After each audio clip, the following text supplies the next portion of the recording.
Tonight, the Cobb County School District is suing the county commission. They claim the commission is unfairly taking money from students and teachers through administrative fees. Atlanta News First reporter Bridget Spencer is live in Cobb County tonight. And Bridget, the district is calling this one big money grab that's only getting worse. Right, so the district is basically saying this is impacting the hundreds of teachers and thousands of students here in Cobb County, as well as taxpayers. Now, the district is basically accusing Cobb County commissioners of taking millions of dollars in exorbitant administration fees for school tax collection. They say this fiscal year alone, the fee sits at $13 million. That's equal to around 130 teachers' salaries and benefits, they say.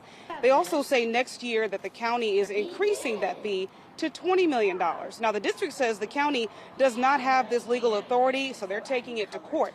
I did speak to a concerned parent and a taxpayer moments ago who feels like both the county and district owe the taxpayers a true explanation on where this money is going and who's also funding this lawsuit. I'm not sure that this was them complaining about or trying to remedy an increase in fee so much as they are challenging the law. And that concerns me because that is expensive.